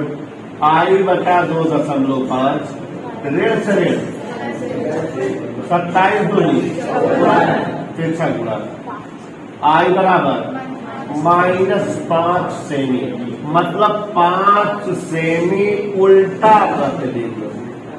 ऋण में आया है, इसका मतलब क्या हो गया? हमसे कह रहा था, क्या कह रहा था बताओ? कि प्रतिबिंब की प्रकृति भी बताओ। तो प्रतिबिंब की प्रकृति क्या आ गई बेटा? कि प्रतिबिंब जो है उल्टा बना है। कैसा बना है? इधर क्लियर? सत्यम पांडे समझ आया कि नहीं? प्रतिबिंब उल्टा बना है और इसका आवर्धन m बराबर I/O। I की जगह -5, O की जगह 2.5, हल करे तो -2। समझ आ गया बच्चों? कोई दिक्कत? क्लियर? चलो चौथा पढ़ो। 10 सेंटीमीटर ऊपर दूरी वाले अवतल दर्पण। हाँ धीरे धीरे पढ़ो जिससे हम लिख सकें। 10 सेंटीमीटर ऊपर दूरी वाले अवतल दर्पण। हाँ सभी लोग ध्यान दो। अवतल दर्पण कह रहा है तो ये बात तो क्लियर हो गई कि F और R दोनों ऋण में लिखना है। चिन्ह क्लियर करो तभी सवाल लगा पाओगे, नहीं आए होगा नहीं। तो 10 सेमी फोकस दूरी वाला अवतल दर्पण F बराबर -10 सेमी। अवतल दर्पण की दूरी पर एक वस्तु रखी जाए कि उसका 5 गुना प्रतिबिंब बने। जब से कितनी दूरी पर वस्तु रखी जाए? वस्तु दूरी नहीं मालूम है, मान लेते हैं उन्हें x दूरी पर रखी जाए। कह रहा है कि उसका 5 गुना बड़ा प्रतिबिंब बने। तो देखो जरा, यदि वस्तु की ऊंचाई h मान ले, कितना मान ले वस्तु की ऊंचाई? तो प्रतिबिंब कितना ऊंचा बन रहा है? 5 गुना। आगे क्या कह रहा है? जब प्रतिबिंब वास्तविक 2 कंडीशन है, एक बार वास्तविक एक बार स्थिति। ठीक है। देखो जरा इसमें 2 सवालें हैं, ध्यान से देखिएगा। सवाल एक बार जो है पढ़ दे रहे हैं, आप लोग सुन लीजिए। 10 सेमी फोकस दूरी वाले अवतल दर्पण से कितनी दूरी पर कोई वस्तु रखी जाए कि उसका 5 गुना बड़ा प्रतिबिंब बने? पार्ट 1 प्रतिबिंब वास्तविक हो, पार्ट 2 प्रतिबिंब आभासी हो। यही है प्रतिबिंब की स्थिति बताओ, माने V का भी मान बताना है। 2 ही स्थितियां हैं। तो यहाँ पर देखो जरा, हमको U भी बताना है और V भी बताना है। सवाल इसमें 2 है, एक बार प्रतिबिंब वास्तविक है और एक बार प्रतिबिंब। तो अब देखो जरा पहला खंड, प्रतिबिंब वास्तविक बनता हो। ध्यान से देखो जरा सभी लोग समझो। फोकस दूरी -10 लिख दिए, वस्तु की दूरी x मान लिए, वस्तु की ऊंचाई h मान लिए। सुस्मी यहाँ तक कोई दिक्कत? अब पहला खंड प्रतिबिंब कैसा बन रहा हो? वास्तविक। हमको पता है क्वेश्चन कह रहा है प्रतिबिंब 5 गुना हो, माने 5 वास्तविक प्रतिबिंब माने उल्टा प्रतिबिंब। वास्तविक प्रतिबिंब कैसा होता है और आभासी प्रतिबिंब कैसा होता है? तो जब उल्टा है तो ये, अब ये सूत्र लगा दो, क्या I/O बराबर -B/, लगा दे कि नहीं? रोहन समझ में आ रहा बेटा? आगे देखो स्वाति बनकर, I की जगह -5x, O की जगह x, V नहीं मालूम, U की जगह -x, x से x, माइनस से माइनस, अरे बोली भाई V बराबर बेटा शिक्षा गुणा आया। आगे बढ़े फोटो, तो इसलिए 1/U, U माने चिन्ह का ध्यान बहुत देना क्योंकि गलत हो जाता है, प्लस 1/V बराबर 1/, समझ है? बोली 5x और x का लघुत्तम, x से x कट गया 5 आ गया, 5x कट गया 1 आ गया। इन दोनों देख रहे हैं यहाँ 1/-10, कोई डाउट? समझ आ रहा है? 5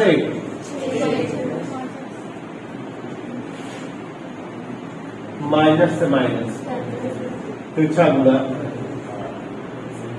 दिखा, 5x बराबर 10, तो x बराबर 12 से भी आया। एक उत्तर आ गया कि वस्तु कितने दूरी पर रखी जाए, प्रतिबिंब की भी दूरी पूछ रहा है। हुआ B बराबर क्या आया है? अभी देखो आया था B बराबर,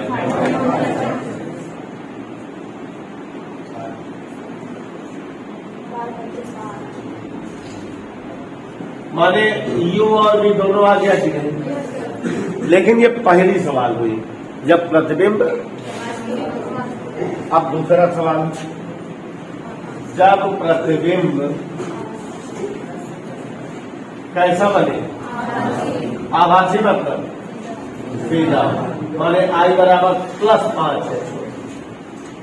ठीक है सोचिए, I बराबर सूत्र लगाओ, I/O बराबर माइनस, उल्टा दिख रहा है? I की जगह O की जगह, V नहीं मालूम, U की जगह V बराबर, अब भाई माइनस आ रहा है ना भाई, प्लस आएगा। V बराबर क्या आएगा? सूत्र लगाओ, 1/U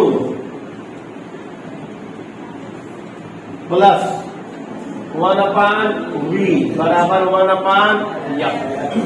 यही होता है। U की जगह -x, V की जगह चिन्ह सहित दिमाग के साथ मान रखते जाओ, अपने आप वैल्यू आती है। 5x और x का लघुत्तम, x से x कट गया -5, 5x से कम क्या हुआ? 5 में गए, माइनस 5x बराबर x बराबर, आंसर आ गया। तब वही कितना आया था? 12। अब वही कितना आया? V बराबर 5x है, 5 × 8 40। तो देखो चिन्ह के फर्क से पूरी कहानी गलत हो गई। वहां प्रतिबिंब वास्तविक बन रहा था, मानी उल्टा बन रहा था, तब वस्तु कितनी दूर पर रखनी पड़ी थी? 12। अब प्रतिबिंब कितने बना था? 60। और जब प्रतिबिंब सीधा बन गया माने चिन्ह बदल गया, तो वस्तु जो है 8 पे रखनी पड़ रही है, प्रतिबिंब क्या आ रहा है? वैल्यू बदल गई कि नहीं? केवल चिन्ह के फर्क से।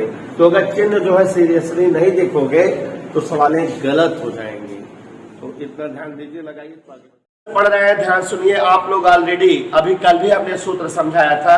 3 सूत्रों का सुमित कुमार जी प्रयोग होता है। एक है फोकस दूरी F बराबर वक्रता त्रिज्या बटे 2, F बराबर R/2 का प्रयोग होता है। दूसरा प्रयोग होता है 1/U प्लस 1/V बराबर 1/F। ये सूत्र भी समझाए हुए हैं। यहाँ U बराबर क्या है? दर्पण के ध्रुव से वस्तु की दूरी। V बराबर क्या है, दर्पण के ध्रुव से प्रतिबिंब की दूरी। और बच्चों R वक्रता त्रिज्या होती है। एक और सूत्र छोटा सा यूज होता है, I/O बराबर -V/O। सूत्र समझ में आना चाहिए। उन्हें जैसे कि पता है, फोकस दूरी और वक्रता त्रिज्या अवतल दर्पण के परिप्रेक्ष्य में हमेशा ऋणात्मक और उत्तल दर्पण के केस में हमेशा धनात्मक। U का मान हमेशा हर प्रकार के दर्पण के लिए ऋण में ही लिखा जाता है मान, और O वस्तु की ऊंचाई हमेशा धन में लिखी जाती है। उत्तल दर्पण है, ये सब हम दिखाए हुए हैं। V का मान उत्तल दर्पण के लिए सदैव प्लस होता है, और V का मान अवतल दर्पण के लिए ऋणात्मक सदैव होता है। लेकिन अगर प्रतिबिंब सीधा या आभासी या दर्पण के पीछे बने तो V का मान धनात्मक हो जाता है अवतल दर्पण में भी। I प्रतिबिंब की ऊंचाई सदैव, जब प्रतिबिंब सीधा या आभासी रहे तो प्लस में, उल्टा या वास्तविक या पर्दे पर बने तो माइनस में। इन चिन्हों का ख्याल रखते हुए हम लोग सवाल लगाते हैं, और रोज सवाल लगवाते समय हम आपको इन चिन्हों का वर्णन कर देते हैं। तो क्वेश्चन नंबर 21 पढ़ रहे हैं, 20 तक हो चुकी है। तो आज से 21वां सवाल 24 सेमी वक्रता त्रिज्या वाला, यही प्रश्न है। 24 सेमी वक्रता त्रिज्या वाले अवतल दर्पण के सामने 3 सेमी की दूरी पर एक मोमबत्ती रखी हुई है। 3 सेमी की मोमबत्ती रखी हुई है। मोमबत्ती के प्रतिबिंब की स्थिति बताओ। तो ध्यान दीजिए, जो जो दिया है उसको हम ईश्वर का नाम लेकर लिखते हैं। सबसे पहले बच्चों क्वेश्चन नंबर 21 है, जिसको जहां ना समझ में पूछ लीजिएगा। पर्याप्त सवाल लगा चुके हैं हम इस अभ्यास के। 24 सेमी वक्रता त्रिज्या वाले अवतल दर्पण, देखो वक्रता त्रिज्या को वार से लिखते हैं। 24 सेमी दिया है और अवतल दर्पण है तो माइनस में, बोलो कहां से। फिर उसके बाद 3 सेमी की दूरी पर मोमबत्ती रखती है।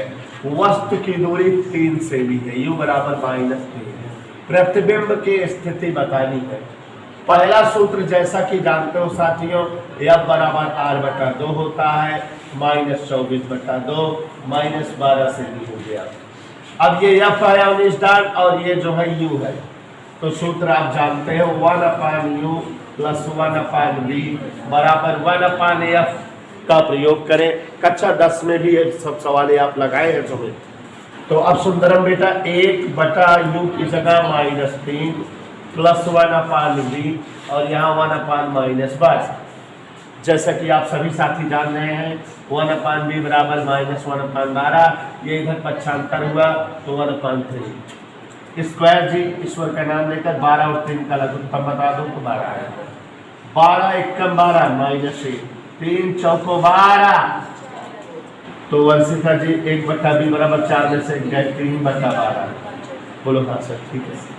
3 एकम 3, 3 चौको 12, तो B बराबर जोर से बोल दो। माने उस जो है 3 सेमी की दूरी पर रखी मोमबत्ती का प्रतिबिंब दर्पण से 4 सेमी की दूरी पर प्राप्त होगा। एनी डाउट सुंदरम, समझ आया? चलिए विकास सरोज का नाम लेकर सवाल नंबर 2 पढ़ते हैं, मतलब 22। 2 सेमी ऊंचाई की वस्तु, यही प्रश्न है ना। 2 सेमी की ऊंचाई की वस्तु अवतल दर्पण से 16 सेमी की दूरी पर रखी है। इसका वास्तविक प्रतिबिंब 3 सेमी ऊंचा बनता है। ध्यान दीजिएगा, जो जो दिया है उसको लिखते हैं। क्वेश्चन नंबर 22 सभी बच्चे ध्यान देंगे, क्या क्या दिया हुआ है ध्यान से समझो। मिस फोटो 2 सेमी ऊंचाई की वस्तु, वस्तु की ऊंचाई कितना बोल रहा है बेटा? 2 सेमी। आप सभी जानते हैं वस्तु की ऊंचाई किससे लिखी जाती है? O से, और वस्तु की ऊंचाई प्लस में भी होती है, तो O बराबर 2 सेमी जंगली जी। आगे देखो, अवतल दर्पण से 16 सेमी की दूरी पर रखी है, तो वस्तु कितनी दूरी पर रखी है? 16 सेमी। U बराबर -16, ध्यान देते रहिएगा बराबर। प्रभाकर आनंद 16 सेमी की दूरी पर, इसका वास्तविक प्रतिबिंब 3 सेमी बनता है ऊंचा। तो प्रतिबिंब ऊंचाई 3 है, लेकिन साथ में लगा दिया वास्तविक। वास्तविक प्रतिबिंब हमेशा उल्टवासु होता है, तो I बराबर -3। अब इसकी फोकस दूरी बताना है। कह रहा है इसकी फोकस दूरी बताओ, प्रतिबिंब की स्थिति बताओ, दोनों ही मान बताना है। तो ध्यान से देखिए जरा, ये I है, U है, O है। I और U में सबसे लास्ट वाला सूत्र लगता है उन्हें जी, I/O बराबर दर्पण और लेंस की सवालों में सबसे ज़्यादा ध्यान देने की बात जानते हो कहाँ होती है? चिन्ह में। चिन्ह गलत तो गए सवाल। तो सुस्मी आई जगह -3, ओ की जगह 2, वी नहीं मालूम, यू की जगह -16, माइनस माइनस कर गया, तिरछा गुणा कर दो, वी बराबर 16 3 बटे 2 माने -24। तो प्रतिबिंब की स्थिति तो आ गई, अभी हमको मगर फोकस दूरी नहीं मालूम है, तो इसलिए कौन सा सूत्र लगाए? 1/u 1/v। भाई इतनी सवाल लगाने से सूत्र तो याद हो जाना चाहिए। अब जरा स्क्वायर जी यू का मान बोलो चुप्पे से, -16, v का मान बराबर, गौर फरमाइएगा विकास के स्वरूप 1/f बराबर लघुत्तम 16 24 का लघुत्तम अरे मुझे 48, 16 3 24 दूनी 1/f बराबर -5/48, पलट दो, f बराबर -48/5, 48 दूनी 96, 9.6 सेमी। अवतल दर्पण की फोकस दूरी ऋणात्मक होती ही है, तो ये 9.6 सेमी आ गया। अगला सवाल पढ़े उनेसा अपना ध्यान बोर्ड पर लगाओ। एक अवतल दर्पण से 10 सेमी की दूरी पर, अवतल दर्पण से बच्चों जो दूरी दे रहा है वस्तु की वो यू हो गई। एक अवतल दर्पण से, इस सवाल को ध्यान समझो, 10 सेमी की दूरी पर वस्तु का 3 गुना बड़ा वास्तविक प्रतिबिंब बनता है। न वस्तु की ऊंचाई पता है न प्रतिबिंब की ऊंचाई, मान ले दोनों। वस्तु की ऊंचाई O बराबर x, उन्हें मान लिए O बराबर x। प्रतिबिंब की ऊंचाई कितना हो गई? कह रहा है 3 गुना, वास्तविक भी कह रहा है। ध्यान से देखिएगा, वक्ता त्रिज्या बताइए। इसकी क्या पूछा है? पहले तो यू आई ओ वाला सूत्र याद करो, I/O बराबर सुस्मी आई जगह वस्तु ऊंचाई प्रतिबिंब ऊंचाई कुछ दिया नहीं था, एला टेरा पंगे, O बराबर -v, यू की जगह माइनस से माइनस कर गया, एच से एच कर गया, v बराबर 10 3। ये किसका मान आ गया बेटा? और ये किसका आ गया? यू। अब हम लोग क्या निकालें? 1/f बराबर 1/u प्लस 1/v। इधर ओके, मान रखे, कोई सुविधा? 1/u 1/v, लघुत्ता ले लें, 10 3 30 कम, ठीक है। गौर फरमाइएगा, ये 1/f है, तो f बराबर 30/-4, तो -7.5 सेमी। लेकिन हमको f नहीं बताना है, r बताना है। वक्ता त्रिज्या फोकस दूरी क्या होती है? तो 2 गुणे -7.5 गुणा कर दो, -15 सेमी। तो ये वक्ता त्रिज्या आ गई -15 सेमी। तो उस अवतल दर्पण की वक्ता त्रिज्या कितना पता लग गई? -15 सेमी। तीनों सवाल लगाओ तो आगे बताएं। प्रश्न पढ़ रहे, ध्यान सुनिएगा। 3 सेमी ऊंची वस्तु 15 सेमी फोकस दूरी वाले अवतल दर्पण के सामने 20 सेमी की दूरी पर रखी है। तो जो जो दिया है बच्चों लिखते हैं, देखिए जरा। 3 सेमी ऊंची वस्तु, O बराबर 3 सेमी, 3 सेमी ऊंची वस्तु, गौर से देखिएगा। 15 सेमी फोकस दूरी वाले अवतल दर्पण के सामने, फोकस दूरी 15 दिया है, 15 सेमी फोकस दूरी वाले अवतल दर्पण। आप समझ गए कि जब अवतल दर्पण कह रहा है तो फोकस दूरी को किस में लिखेंगे? माइनस में। इधर ओके। अब 15 सेमी दे दिया फोकस दूरी वाले अवतल दर्पण के सामने 20 सेमी की दूरी पर रखी है। तो इसका मतलब ये क्या दिया है बेटा? ये 20 सेमी की दूरी पर रखी हुई है। ध्यान से देखिएगा, दर्पण से कितनी दूरी पर पर्दा रखा जाए कि इसका चमकीला प्रतिबिंब बने, उसकी प्रकृति व आकार बताओ। तो पर्दा वहीं रखा जाएगा जहां प्रतिबिंब बनता रहेगा, माने बी पूछ रहा है, और उसका आकार आई पूछ रहा है। तो पहले यू बी एफ वाला दिखाई दे रहा, सूत्र लगाए 1/u प्लस 1/b बराबर 1/f का प्रयोग करें। और बच्चों इसमें जो जो दिया है राइट कर दें, कोई दिक्कत नहीं सचिन, ध्यान से देखो बेटा। 1/u, u की जगह -20 प्लस 1/b नहीं मालूम, 1/f -15, तो 1/v बराबर -1/15, ये इधर पक्षांतर हुआ प्लस 1/20। तो 20 और 15 का एलसीएम 60, 15 चौको 60, 20 तिहाई 60, 1/b इधर टोके बेटा।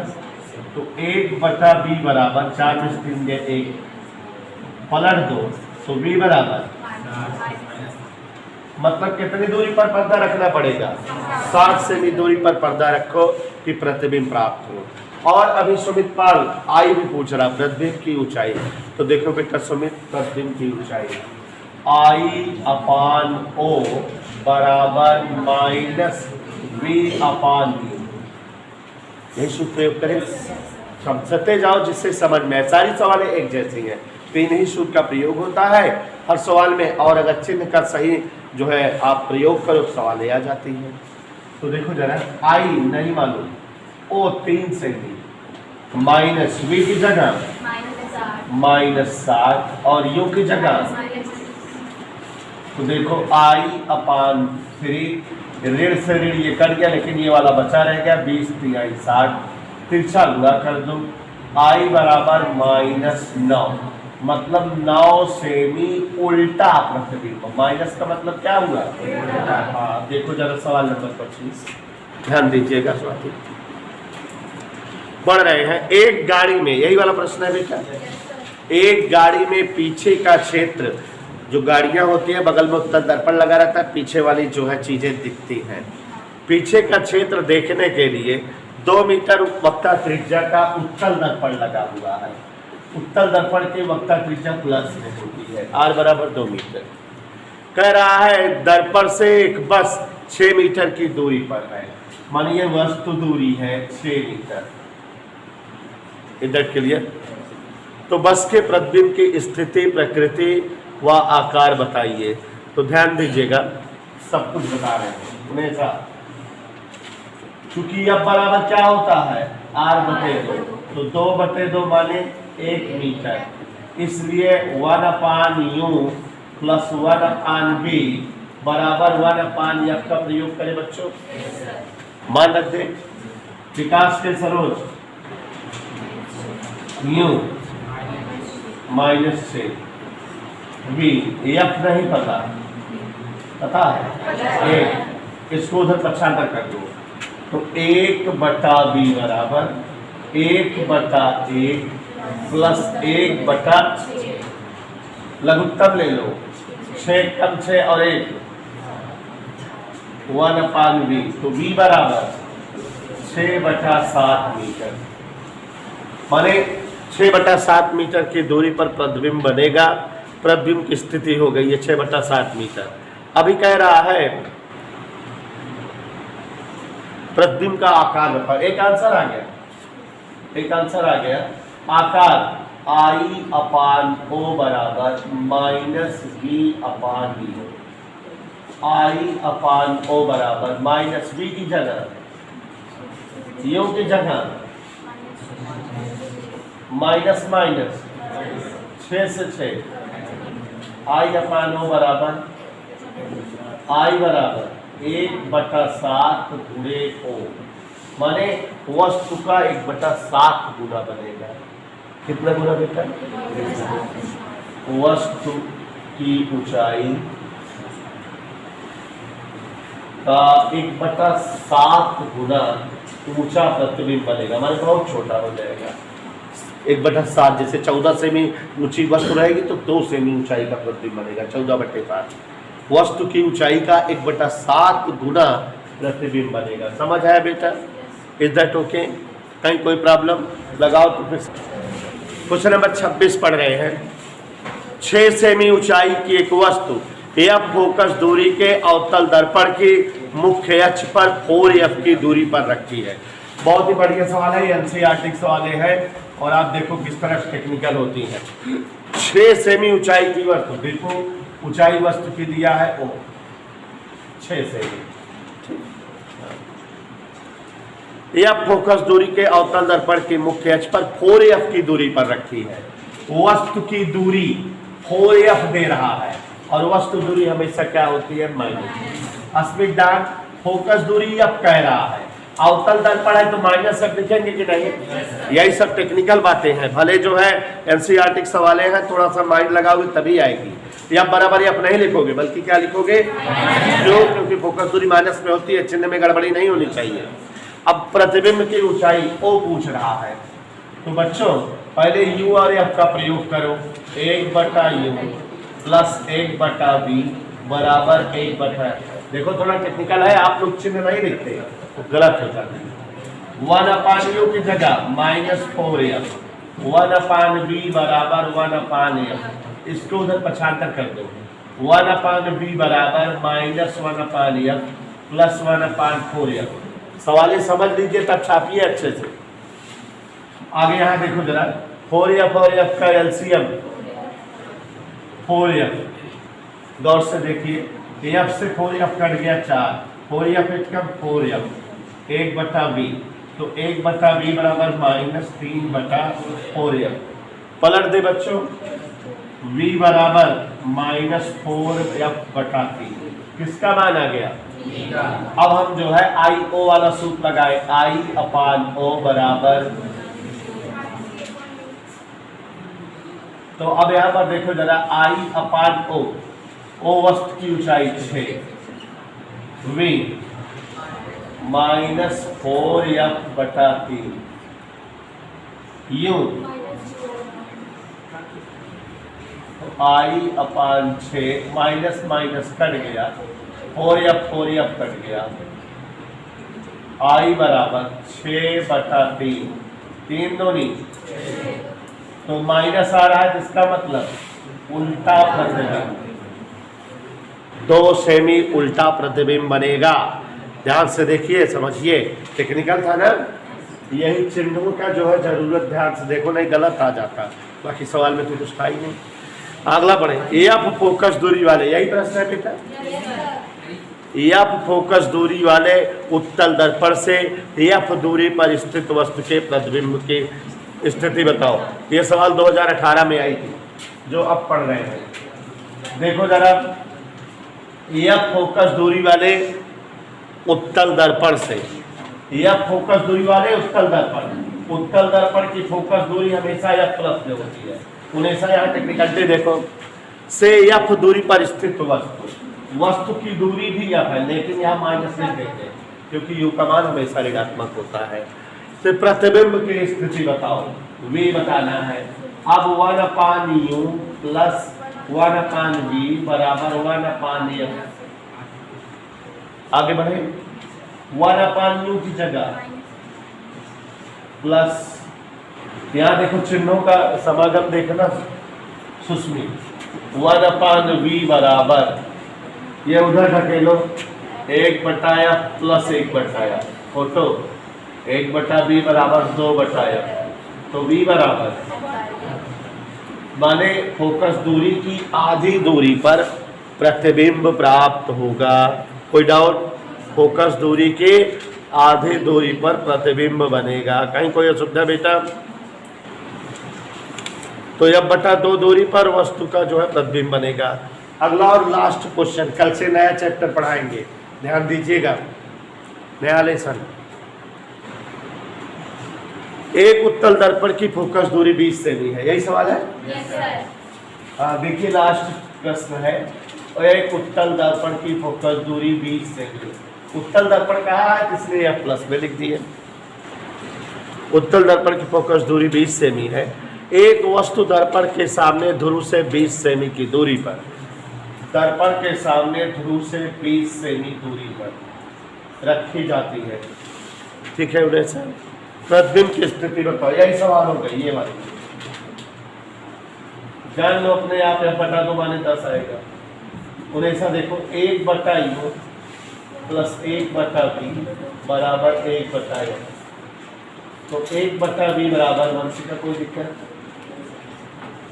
तो 1/v बराबर 2/v, तो v बराबर 20/2, 10 सेमी की दूरी पर प्रतिबिंब बनेगा। किसी कोई असुविधा प्रॉब्लम